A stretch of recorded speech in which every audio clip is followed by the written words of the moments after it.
धार की कमाल मौला मस्जिद और भोजशाला का विवाद सुप्रीम कोर्ट ने सुलझाने के लिए हाई कोर्ट को आदेश दिया है। जी हां, अलग अलग पक्ष सुप्रीम कोर्ट पहुंच गए थे और हाई कोर्ट में पहले से ही कई जनहित याचिकाएं लगी थी। सुप्रीम कोर्ट ने तमाम याचिकाओं को क्लब कर हाई कोर्ट को आगे की सुनवाई का आदेश दिया है, जिसके बाद यह कहें कि दोनों ही पक्ष हाई कोर्ट पहुंचे सुप्रीम कोर्ट का ऑर्डर लेकर, और उनके द्वारा जो है हम ये कहें कि इंदौर हाई कोर्ट में अपनी अपनी जो है बात रखी गई, जिसके बाद हाई कोर्ट ने डे आफ्टर टुमारो मतलब 18 फरवरी अगली सुनवाई तय कर दी। एक कारण यह भी बताया जा रहा है कि जो याचिकाकर्ता वो खुद उपस्थित हुए थे।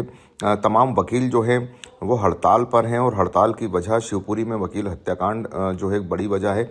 यही वजह है कि जो कमाल मौला मस्जिद और धार भोजशाला का जो विवाद है, उस विवाद की सुनवाई को जो है आगे बढ़ा दिया गया है। हालांकि ये भी बताया जा रहा है कि सर्वे रिपोर्ट भी सार्वजनिक की जाएगी। अब पूरे कानूनी पहलुओं पर जो है दोनों ही पक्षों के अधिवक्ता जो है विचार कर रहे हैं, और साथ ही साथ जो है अब हाई कोर्ट में जो 18 फरवरी को सुनवाई होगी, उसके बाद ये पता चल पाएगा कि आखिर जो ये विवाद है वो आगे कहाँ जाता हुआ नजर आ रहा है।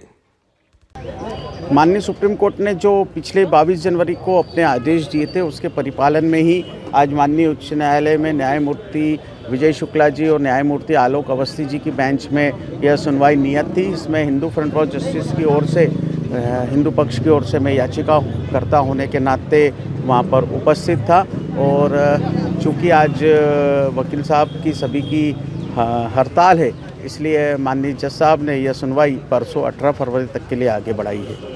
जी, एएसआई ने हमारे ही आवेदन के ऊपर 98 दिन तक धार की भोजशाला में वैज्ञानिक सर्वेक्षण किया था, और इस वैज्ञानिक सर्वेक्षण की रिपोर्ट 15 जुलाई 2024 को माननीय उच्च न्यायालय में पेश की जा चुकी है। अब माननीय सुप्रीम कोर्ट के आदेश के परिपालन में वो सार्वजनिक होना है, सभी पार्टीज़ को उसकी कॉपी मिलना है। तो इसी उम्मीद के साथ कि उसका जल्द से जल्द क्रियान्वयन हो, तो वह पूरी उम्मीद है कि परसों 18 तारीख के दिन ओपन होगी और सभी पार्टीज़ को मिलेगी, सभी पक्षकार को मिलेगी। नहीं, मैंने बताया ना कि आज चूँकि वकील साहब लोग हड़ताल पे थे, इसलिए पूरा कोरम वहाँ पे था नहीं, इसलिए उन्होंने पूरी जो है वो 18 तारीख तक के लिए यह सुनवाई नियत की है। नहीं, वो तो देखिए, सन 1034 में राजा भोज ने माँ सरस्वती मंदिर का निर्माण कराया। वह अपने पूरे भारत देश की एक बहुत बड़ी विश्वविद्यालय रहा है। सैकड़ों विद्यार्थी, गुरु, ऋषि वहाँ पर रहते थे, और वहाँ पर से जो है वो पूरा भोजशाला का संचालन होता था। तो वह माँ सरस्वती का मंदिर है। मंथल जी ने वहाँ पर एक माँ वाग्देवी की बहुत सुंदर सी प्रतिमा बनाई थी, जो वहाँ विराजमान थी। आज वह माँ वाग्देवी की प्रतिमा ब्रिटिश संग्रहालय लंदन में है।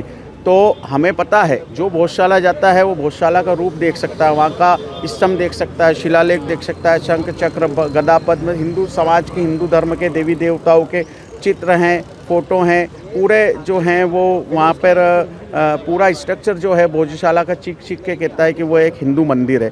तो उस हिंदू मंदिर की मान्यता मिल जाए, कानून से जो है वो उससे प्रतिपादित हो जाए, इसीलिए हिंदू फ्रंट फॉर जस्टिस की ओर से विष्णु शंकर जी जैन, रजना अग्निहोत्री जी, विनय जोशी जी, इन सभी वकील साहब के माध्यम से हमने एएसआई के सर्वे की मांग की थी। सर्वे जो है 22 मार्च 2024 से शुरू होकर जून 2024 तक चला। 15 जुलाई 2024 को यह रिपोर्ट पेश हुई। सर्वे के दौरान ही वहाँ हमने पाया कि कई प्रकार के भगवानों की वहाँ पे से मूर्तियाँ मिली है, धातु के सिक्के मिले हैं, कई पुरावशेष मिले हैं, भग्नावशेष मिले हैं, नीचे तक वहाँ पे उत्खनन हुआ है। वो स्ट्रक्चर जो है, तो सर्वे की रिपोर्ट जो है वो कुल मिला के पूरी तरीके से उत्साहजनक होगी, इस बात की पूरी हमें आशा है।